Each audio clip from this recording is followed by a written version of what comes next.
Horror कहानियां थी। काला जादू।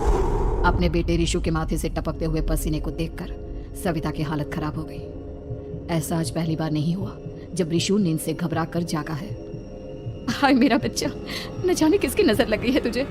जब से मेरे बच्चे ने 10वीं के एग्जाम में स्कूल टॉप किया है तब से रोज बुरे बुरे सपने आने लगे हैं।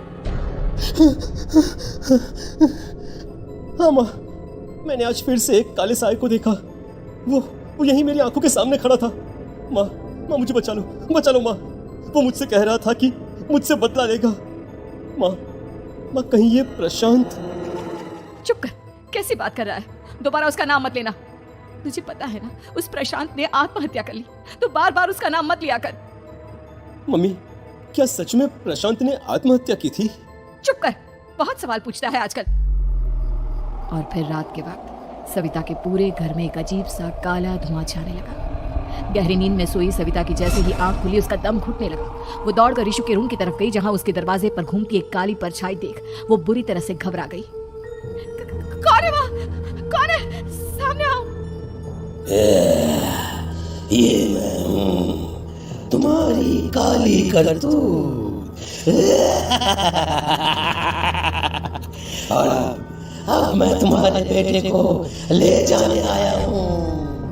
नहीं, मेरे बच्चे को छोड़ दो प्लीज। मेरे ऋषु को कुछ मत करना। वो परछाई ऋषु के कमरे में घुस जाती है। सविता भी उसके पीछे पीछे दौड़कर जाती है और देखती है कि अब वो साया साफ नजर आ रहा था। वो सर से पैर तक खून में सना हुआ था और उसके शरीर के सारे अंग कटे फटे हैं। क्या चाहिए तुम्हें? तुम जो बोलोगे मैं करूंगी, लेकिन मेरे ऋषु को छोड़ दो।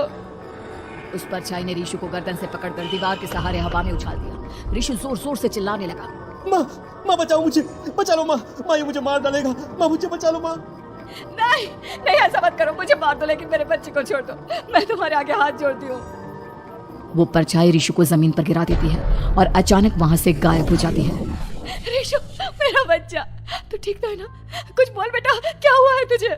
मैं ठीक हूँ माँ। क्या हुआ था यहाँ पर? कुछ नहीं बेटा, कुछ नहीं। तू परेशान मत हो। हम कल ही गांव के बाहर जो तांत्रिक महाराज रहते हैं उनके पास चलेंगे। ठीक है माँ, हम जल्द ही उनके पास चलेंगे। मुझे बहुत डर लग रहा है माँ। ये बार बार मुझे डरावने सपने आना, ये सब हमारे साथ क्यों हो रहा है माँ?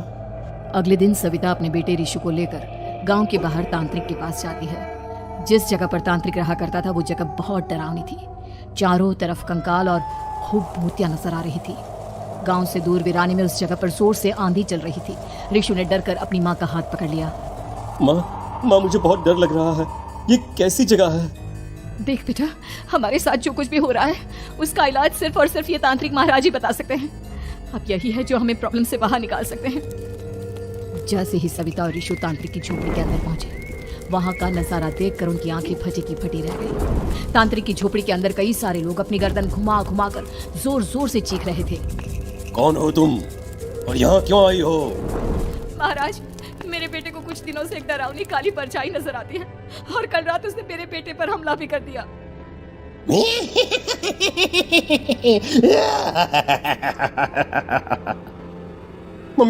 मम्मी हमें यहाँ से चलना चाहिए। ये जगह मुझे ठीक नहीं लगती। नहीं बेटा, ऐसा नहीं कहते। रुक जाओ, 2 मिनट के लिए रुक जाओ। क्या कहा? काली परछाई? तुम्हारे बेटे पर किसी काली परछाई ने हमला किया? हाँ महाराज, वो कह रही थी कि वो मेरे बेटे को कुछ कर देगी। कोई उपाय बताइए महाराज, मेरे बेटे के साथ कुछ गलत नहीं होना चाहिए। तुमने किसी दूसरे के साथ गलत किया है तो तुम्हारे साथ भी गलत होकर ही रहेगा। तुमने किसी की जान ली है, किसी को मार डाला है तुमने। नहीं महाराज, मैंने ऐसा कुछ नहीं किया। मैंने किसी की जान नहीं ली। मुझे कोई उपाय बताइए। लगता है तुम इतनी आसानी से नहीं मानोगी। मैं तुम्हें अभी उस काली परछाई से मिलवा देता हूँ और वही सारा सच तुम्हारे सामने लेकर आएगा।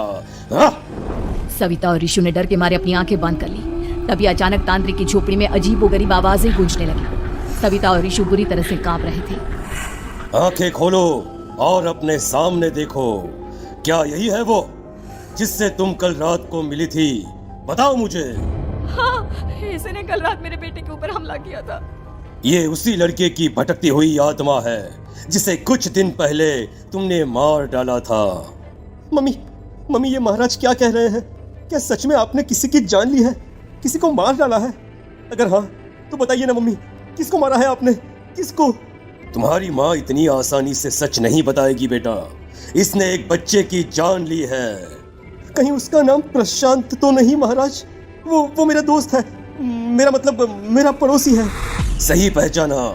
देखा सविता, तुम्हारा खुद का बेटा भी जानता है कि तुमने किसी के प्राणों की बलि चढ़ा दी, और इसीलिए अब उसकी बुरी आत्मा तुम्हारे घर में भटकती है।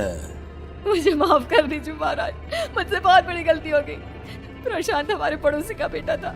हर बार उसके नंबर मेरे बेटे से ज्यादा आते थे, और इसलिए मैंने उसके कमरे के बाहर काला जादू किया था, पर मुझे नहीं पता था कि वो मर जाएगा। तुम्हारे उसी काले जादू वाली गुड़िया के अंदर एक बुरी आत्मा थी, जिसने उस बच्चे के दिमाग पर बुरा असर कर दिया, और उसी की वजह से उस लड़के ने अपनी बालकनी से कूदकर आत्महत्या कर ली। इसकी वजह सिर्फ और सिर्फ तुम हो, तुम। नहीं महाराज, जो कुछ भी हुआ मुझे नहीं पता था कि प्रशांत अपनी जान दे देगा।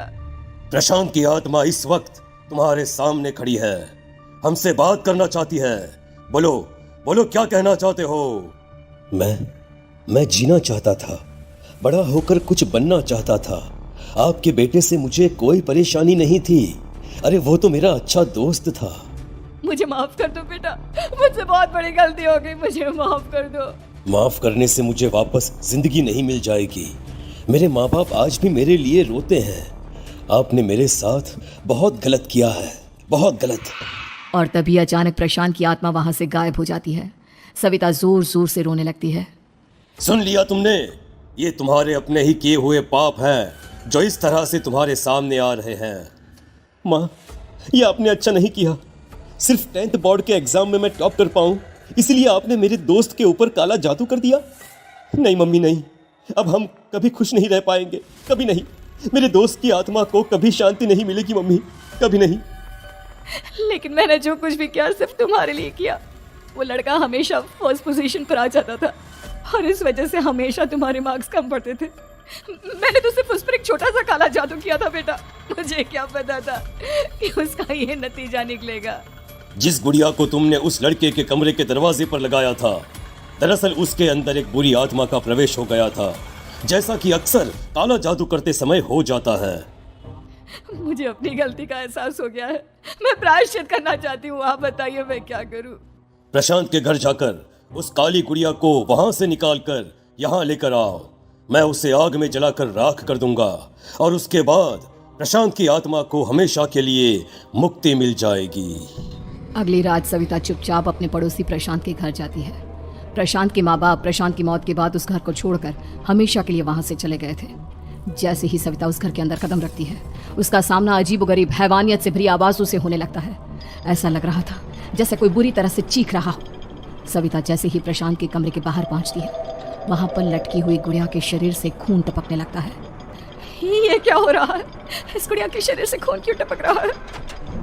सविता हिम्मत करते हुए उस गुड़िया को वहां से उतारने की कोशिश करती है, लेकिन तभी अचानक से बहुत भयानक दिखने वाली औरत उसकी आंखों के सामने आकर खड़ी हो जाती है। मैं यहाँ से कहीं नहीं जाऊंगी, और अगर तूने मुझे यहाँ से हटाने की कोशिश की तो मार डालूंगी मैं तुझे। नहीं, मुझे तुम्हें यहाँ से ले जाना ही होगा, नहीं तो मेरा बेटा, उसकी जान को खतरा है। मैं तुम्हें नहीं छोड़ सकती। अगर तुम्हारे अंदर हिम्मत है तो मुझे इस घर से बाहर ले जाकर दिखाओ। और ऐसा कहकर वो औरत सविता के ऊपर हमला कर देती है और उसे हवा में उछाल उछाल कर जमीन पर पटकती है। लेकिन तभी अचानक मौका देखकर सविता अपने हाथ में ली हुई सुई उसके हाथ में चुभो देती है। हाथ में सुई लगते ही वो औरत जमीन पर तड़पने लगती है। ये क्या किया तूने? ये क्या कर दिया?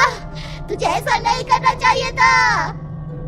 तांत्रिक ने मुझे कहा था कि तुझसे जीतने का सिर्फ यही एक तरीका है जिससे मैं अपने पापों का प्रायश्चित कर सकती हूँ और अपने बेटे की जान बचा सकती हूँ। और उसके बाद वो डरावनी दिखने वाली औरत एक छोटी सी जादुई गुड़िया में तब्दील हो गई और सविता ने उसे ले जाकर तांत्रिक को दे दिया। तांत्रिक ने जादुई गुड़िया को आग के हवाले कर दिया।